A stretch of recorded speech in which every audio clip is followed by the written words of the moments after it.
ফুটবলে এমন কিছু রেকর্ড আছে যেগুলো ভাঙতে প্রজন্মের পর প্রজন্ম অপেক্ষা করতে হয়, আর তার মধ্যে অন্যতম হল বিশ্বকাপের শিরোপা ধরে রাখা। প্রায় ৬০ বছরের বেশি সময় ধরে কোনো দল পারেনি টানা ২ বিশ্বকাপ জিততে। ইটালি পেরেছিল, ব্রাজিল পেরেছিল, কিন্তু তারপর একের পর এক কিংবদন্তি দল চেষ্টা করেও ব্যর্থ হয়েছে। এখন প্রশ্ন, ২০২২ সালের চ্যাম্পিয়ন আর্জেন্টিনা কি অবশেষে সেই অভিশাপ ভাঙতে চলেছে? লিওনেল মেসির শেষ বিশ্বকাপ, স্কালোনির পরিণত দল আর ইতিহাস গড়ার সুবর্ণ সুযোগ, সবকিছু মিলিয়ে কি দেখা যাবে নতুন এক ফুটবল মহাকাব্য? ২০২৬ বিশ্বকাপ যত ঘনিয়ে আসছে ততই বাড়ছে আর্জেন্টিনাকে ঘিরে আলোচনা। বর্তমান বিশ্ব চ্যাম্পিয়নদের নিয়ে সমর্থকদের স্বপ্ন আকাশ ছোঁয়া। কারণ এবার শুধু শিরোপা জেতাই নয়, সামনে রয়েছে আরও বড় এক চ্যালেঞ্জ, ব্যাক টু ব্যাক বিশ্বকাপ জয়। ফুটবল বিশ্বকাপের দীর্ঘ ইতিহাসে এই কীর্তি গড়তে পেরেছে মাত্র দুটি দেশ। প্রথমে ইতালি, ১৯৩৪ সালে নিজেদের মাটিতে বিশ্বকাপ জয়ের পর ১৯৩৮ সালেও তারা শিরোপা ধরে রাখে।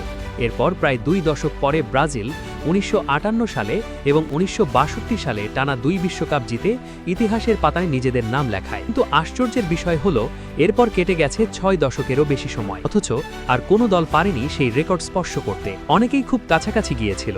১৯৮৬ সালে ম্যারাডোনার আর্জেন্টিনা চ্যাম্পিয়ন হওয়ার পর ১৯৯০ সালের ফাইনালেও পৌঁছেছিল, কিন্তু শেষ বাধা পেরোতে পারেনি। একইভাবে ১৯৯৪ সালের চ্যাম্পিয়ন ব্রাজিলও ১৯৯৮ সালে ফাইনালে উঠেছিল, কিন্তু ফ্রান্সের কাছে হেরে যায়। সবচেয়ে সাম্প্রতিক উদাহরণ ফ্রান্স।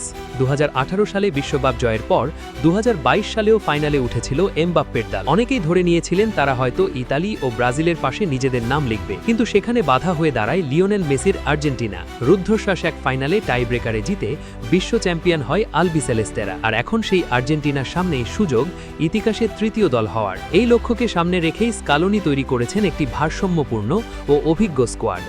২৬ সদস্যের দলে ১৭ জন খেলোয়াড় রয়েছেন যারা কাতার বিশ্বকাপ জয়ী দলের সদস্য ছিলেন, অর্থাৎ দলটির মূল কাঠামো প্রায় অপরিবর্তিত আছে।